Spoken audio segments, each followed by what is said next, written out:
Very good morning my dear students. కొత్త వాళ్ళు freshers రాబోయే గ్రూప్ వన్‌లకి కొత్త నోటిఫికేషన్స్ అది ఏపీ అండ్ తెలంగాణలో రాబోయే కొత్త నోటిఫికేషన్స్‌కి వీళ్ళు వాళ్ళ ప్రిపరేషన్ ఎలా ఉండాలి? ఎలా స్టార్ట్ చేయాలి? ఏ విధంగా మొదలుపెట్టాలి? ఎక్కువ మంది కాల్ చేసి అడుగుతూ ఉంటారు.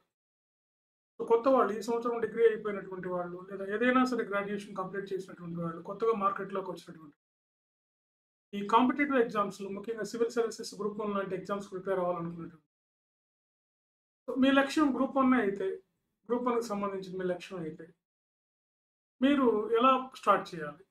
ఫస్ట్ అసలు గ్రూప్ వన్‌కి సంబంధించినటువంటి ప్రాథమిక సమాచారాన్ని బాగా సేకరించండి. అంటే ప్రైమరీ ఇన్ఫర్మేషన్ అన్నమాట. గ్రూప్ వన్ అంటే ఏంటి? గ్రూప్ వన్ కేడర్ కింద ఏ సర్వీసులు ఉంటాయి? దానికి అర్హత ఏంటి? ఎవరు రాయొచ్చు? గ్రూప్ వన్ కింద దాదాపుగా మనకి ఒక 15-20 రకాల సర్వీసెస్ ఉంటాయి గ్రూప్ వన్ కింద. మీకు తెలిసినవి డిప్యూటీ కలెక్టర్ దీన్ని ఆర్‌డీఓ అంటారు. DSP, CTO, RTO, excise DSP ఇలా నంబర్ ఆఫ్ దాదాపుగా 15-20 రకాల ఉద్యోగాలు దీంట్లో మొత్తం కలిపి ఉంటాయి గ్రూప్ వన్ కేటగిరీ.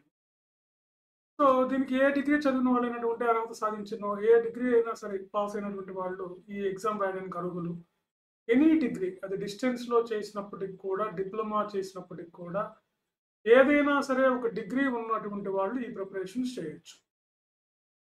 తర్వాత ఏ మీడియంలో అయినా ఎగ్జామ్ రాయొచ్చు. అది తెలుగా, ఇంగ్లీషా, ఉర్దా తెలంగాణలో అయితే ఉర్దూ మీడియంలో కూడా రాయొచ్చు. ఏపీలో అయితే తెలుగు, ఇంగ్లీష్ ఇంక మీకు ఏ భాష వచ్చితే ఆ భాషలు ఇంకేమి ఉండవు కాబట్టి తెలుగు, ఇంగ్లీష్‌లోనే రాయాలి. సో, కాబట్టి తెలుగు, ఇంగ్లీష్‌లో ఈ పరీక్ష రాయొచ్చు. సో, ఈ ప్రిపరేషన్ ఎట్లా స్టార్ట్ చేయాలంటే ఫస్ట్ మీరు సిలబస్ తీసుకోండి. గ్రూప్ 1 ప్రధానంగా 3 స్టేజెస్‌లో జరుగుతుంది. Prelims, mains, interview. ప్రిలిమ్స్‌నే ప్రాథమిక పరీక్ష అంటారు. ఆ పరీక్ష మనకి ఎలా ఉంటుంది? ఒక ఆబ్జెక్టివ్ టైప్‌లో ఉంటుంది. మెయిన్స్ ఎగ్జామ్ కంప్లీట్‌గా డిస్క్రిప్టివ్ టైప్‌లో ఉంటుంది. సో, ఏపీలో అయితే ఇంటర్వ్యూ ఉంది గ్రూప్ 1కి. తెలంగాణలో అయితే గ్రూప్ 1కి ఇంటర్వ్యూ తీసేసారు. మళ్ళా పెట్టే అవకాశాలు కూడా ఉన్నాయి. కొత్త నోటిఫికేషన్స్. సో, కాబట్టి 3 స్టేజెస్‌లో ఉంటుంది ఈ ఎగ్జామ్. తెలంగాణలో అయితే ప్రస్తుతం 2 స్టేజెస్‌లోనే ఉంది. సిలబస్ ఏంటి? అసలు ఏపీపీఎస్‌సి, టీజీపీఎస్‌సి అసలు ఏం సిలబస్ ఇస్తుంది? యాక్చువల్‌గా ఈ సిలబస్ అంతా కూడా హ్యుమానిటీసే ఎక్కువగా ఉంటాయి. Social sciences. అంటే మీరు 10థ్ క్లాస్‌లో సోషల్ చదివి ఉంటారు కదా! పాలిటీ ఐ మీన్ 10థ్ క్లాస్‌లో మీరు చదివినటువంటి సివిక్స్ కానీ, లేకపోతే ఎకనామిక్స్, హిస్టరీ, సైన్స్ ఇవి 10థ్ క్లాస్‌లో ఏ అయితే సిలబస్ ఉంటుందో ఆర్ట్స్‌లో అదే మీన్ సోషల్ స్టడీస్‌లో అదే సిలబస్ ఇక్కడ ఉంటుంది. అంటే దాని యొక్క రేంజ్ కొంచెం ఎక్కువ ఉంటుందన్నమాట. డిగ్రీ స్టాండర్డ్‌లో, పీజీ స్టాండర్డ్‌లో ఉంటుంది. అంటే ఎక్కువగా హ్యుమానిటీసే ఉంటాయి. సోషల్ సైన్సెసే ఉంటాయి. హిస్టరీ, ఎకానమీ, పాలిటీ, జియోగ్రఫీ ఇవే మెయిన్ రోల్ అన్నమాట వీటిలో. ఇవి చాలా ఇంట్రెస్టింగ్‌గా ఉంటాయి. ఎవరైనా ఈజీగా చదివి అర్థం చేసుకోవచ్చు. సో, కాబట్టి సిలబస్ ఏముందో చూడండి. ప్రిలిమ్స్‌లో ఎలాంటి సిలబస్ ఉంది? మెయిన్స్‌లో ఎలా ఉంది? మనకు లక్ ఏంటంటే ఈ మధ్య గ్రూప్ 1లో ఏపీ, తెలంగాణ రెండిట్లోనూ మన 2 రాష్ట్రాల్లోనూ ప్రిలిమ్స్‌లో ఏదైతే సిలబస్ ఉందో అదే సిలబస్ మెయిన్స్‌లో కూడా పెట్టడం జరిగింది. కాబట్టి ప్రిలిమ్స్‌లో మనం పర్ఫెక్ట్‌గా గానుంటే మెయిన్స్‌లో మనం ఈజీగా సక్సెస్ అవ్వచ్చు. సో, కాబట్టి ప్రిలిమ్స్, మెయిన్స్‌లోనూ సేమ్ సిలబస్ ఉంటుంది. సో, ప్రీవియస్ క్వెషన్ పేపర్స్ తీసుకున్నా. అసలు ఎలాంటి క్వెషన్స్ వస్తాయి దీంట్లో? ఓహో! ఇలాంటి క్వెషన్స్ ఉంటాయా? మనకెక్కడన్నా విన్నామా? మనం ఏమన్నా తెలుసుకున్నామా? అని చూడండి. సిలబస్ అనేది చాలా చాలా ఇంపార్టెంట్. సిలబస్ కాపీ ఒకటి దగ్గర పెట్టుకోండి. ఆ దగ్గర పెట్టుకొని మీరు సిలబస్‌ని ఉండి స్టడీ చేయండి ఫస్ట్. తర్వాత మీ ప్రిపరేషన్ స్కూల్ బుక్స్ తీసుకోండి. ఎవరైతే కొత్తగా ఉన్నటువంటి వాళ్ళు, ఎవరైతే ఆర్ట్స్ చదవకుండా సైన్స్, ఇంజినీరింగ్ లాంటివి చదివినటువంటి వాళ్ళు ఎవరైనా ఉంటే, వీళ్ళు స్కూల్ బుక్స్ తీసుకోండి. ఒక మనకి 6థ్ క్లాస్ నుంచి 10థ్ క్లాస్ వరకు ఉన్నటువంటి social sciences, social and biology పుస్తకాలు మొత్తం చదివేయండి. సోషల్, సైన్స్ అంతే. సోషల్ బుక్స్ ఎక్కువ సోషల్ బుక్స్ చదవండి. ఒకవేళ సైన్స్ చదవకపోయినా పర్లేదు. తర్వాతైనా చదవచ్చు. ఇంగ్లీష్ మీడియం వాళ్ళైతే ఎన్‌సీఈఆర్‌టీస్ బుక్స్ తీసుకోండి. 8థ్ నుంచి 12థ్ వరకు ఉన్న బుక్స్ చదవండి. ఈ పర్ఫెక్ట్‌గా ఉంటే గ్రూప్ 1 వచ్చేస్తుంది. తెలుగు మీడియం వాళ్ళకి 6-10థ్ ఉన్నటువంటి సోషల్ సైన్సెస్ బుక్స్ చదవండి. సోషల్ సైన్సెస్ అంటే సోషల్ స్టడీస్ అని అర్థం. సోషల్ స్టడీస్ బుక్స్ మాత్రమే చదవండి. మిగతా బుక్స్ ఏమి అవసరం లేదు ఇక్కడ. సో, ఈ విధంగా కొత్త వాళ్ళు స్టార్ట్ చేయాలి. దీంతో పాటుగా ఒక భాగంగా మీరు న్యూస్ పేపర్ రోజు ఒక 2 అవర్స్ న్యూస్ పేపర్ చదవండి. ఇంగ్లీష్ వాళ్ళైతే ఇంగ్లీష్ పేపర్ చదవండి. తెలుగు వాళ్ళైతే తెలుగు పేపర్ చదవండి. మా పాత వీడియోలో పేపర్ ఎలా చదవాలో, న్యూస్ పేపర్ ఎలా చదవాలో అనేది కూడా నేను చాలా వీడియోలు చేస్తున్నా. ఒకసారి మీరు ప్రీవియస్ వీడియోస్ చెక్ చేసుకుంటే మీకు అది ఎలా చదవాలో కూడా నేను చెప్పుకున్నాను. సో ఈ విధంగా మీరు ఇప్పటి నుంచే నోటిఫికేషన్ రాదు. ఇప్పుడు నవంబర్, డిసెంబర్‌లో 2 రాష్ట్రాల్లోనూ నోటిఫికేషన్స్ అంటున్నారు.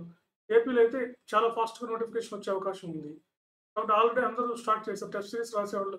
నిన్న, మొన్న 30 మెంబర్స్ రిజిస్టర్ అయ్యారు నా దగ్గర టెస్ట్ సిరీస్ రాయడానికి. జస్ట్ 16థ్, 15థ్‌న సెప్టెంబర్ 15, సెప్టెంబర్ 16థ్. సో చూడండి ఇట్లా ఎలా అవుతున్నారు. కాబట్టి గ్రూప్ 1 ఏపీలో అయితే స్టార్ట్ అయిపోతుంది. తెలంగాణలో కూడా ఈ ఇప్పుడున్న గ్రూప్ 1కి తొందరలో డెసిషన్ తీసుకుంటారు. దాన్ని బట్టి మనం ప్రిపేర్ అవ్వచ్చు. సో కొత్తగా ప్రిపేర్ అయ్యే వాళ్ళ కోసం మాత్రం ఫ్రెషర్స్ మాత్రం తెలంగాణలో అయినా ఈ పద్ధతిని పాటించాలి. సో ఇది ఓన్లీ ఫ్రెషర్స్ కోసం చెప్తున్నాను. స్టార్ట్ చేయండి. పాత వాళ్ళు ఎవరైనా ఉంటే లాస్ట్ గ్రూప్ 1లో ఏదైనా చిన్న చిన్న డిస్టర్బెన్సెస్ ఉన్నటువంటి వాళ్ళు ఉంటే వాళ్ళు టెస్ట్ సిరీస్ రాసుకోండి. కోచింగ్ అవసరం లేదు మీకు. టెస్ట్ సిరీస్ రాసుకోండి. చాప్టర్ వైస్‌గా రాయండి. అసలు ఏంది, ఎలా అనేది నేనే చెప్తాను. మీరు ఎలా రాస్తున్నారు, ఏంటి అనేది. అది కరెక్ట్‌గా ఉంటేనే మీరు ఎంత కష్టపడ్డా, ఎన్ని చోట్ల కోచింగ్ తీసుకున్నా ఉపయోగం లేదు. ఓకే. అది కరెక్ట్‌గా ఉండాలన్నమాట. ఓకే. సో అందుకని టెస్ట్ సిరీస్ రాయండి first. Okay. Thank you very much. కొత్త వాళ్ళు ఈ విధంగా స్టార్ట్ చేయండి. ఖచ్చితంగా గ్రూప్ 1 వస్తుంది. మీరు గ్రూప్ 1 గురించి ఎలాంటి అపోహలేమి నమ్మొద్దు. కష్టపడ్డ వాళ్ళు ఖచ్చితంగా గ్రూప్ 1 ఆఫీసర్స్ అయితారు. చాలామంది నా దగ్గర ఒక కుర్రవాడు 24 ఇయర్స్‌కే ఆయన డీఎస్‌పీ అయ్యాడు. ఇంకొకతను 23 ఇయర్స్‌కే డీఎస్‌పీ అయ్యాడాయన. హ్మ్. ఒక బ్యాచ్‌లో ఒక క్లాస్‌మేట్స్ నలుగురు బీఏ చదివినటువంటి విద్యార్థులు నలుగురు నా దగ్గర జాయిన్ అయ్యారు. నలుగురు గ్రూప్ 1 సాధించారు. ఎట్ ద ఏజ్ ఆఫ్ 23, 24 ఏజ్‌లో నలుగురు గ్రూప్ 1 సాధించారు. ఇట్లా ఈళ్ళంతా ఫ్రెషర్సే అన్నమాట. ఇట్లా మీరు ఫ్రెషర్స్ ఈ విధంగా గాని మీరు ప్రిపరేషన్ స్టార్ట్ చేస్తే ఖచ్చితంగా గ్రూప్ 1లో సక్సెస్ అవుతారు. అతి ఎర్లీ ఏజ్‌లోనే మీరు గ్రూప్ 1 సాధించొచ్చు. రాష్ట్రంలోనే అతిపెద్ద ఉన్నత ఉద్యోగాలు గ్రూప్ 1 ఉద్యోగాలు. రాష్ట్రంలోనే నంబర్ 1 ఉద్యోగాలు ఏవైనా ఉన్నాయంటే హైయెస్ట్ పోస్టులు గవర్నమెంట్ పోస్ట్ స్టేట్ లెవెల్‌లో ఏవైనా ఉన్నాయంటే అవి గ్రూప్ 1లో. Okay. Thank you very much.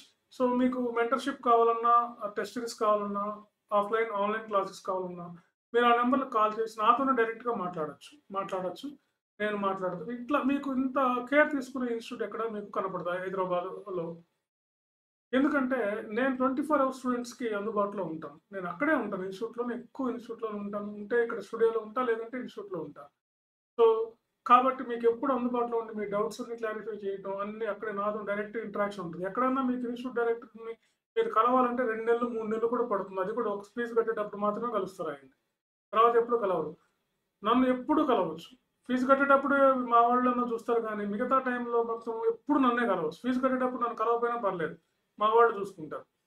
Fee కట్టిన తర్వాత మాత్రం ఖచ్చితంగా నన్ను కలవాల్సిందే మీరు. కలిసి నేను ఎందుకంటే ఇలా మిమ్మల్ని మన తెలుగు రాష్ట్రాల్లో ఎంతోమంది గ్రూప్ 1 అధికారులు ఇప్పుడు దాదాపు 200 మందికి పైగా గ్రూప్ 1, గ్రూప్ 2 సివిల్ సర్వీసెస్‌లో నా విద్యార్థులు సెలెక్ట్ అయినటువంటి వాళ్ళు వర్క్ చేస్తున్నారు. అట్లా అన్నమాట. నన్ను ఎక్కువ మందిని ఎంత వీలైతే అంతమందిని మనం తయారు చేయడమే మన లక్ష్యం. Okay. Right. Thank you very much.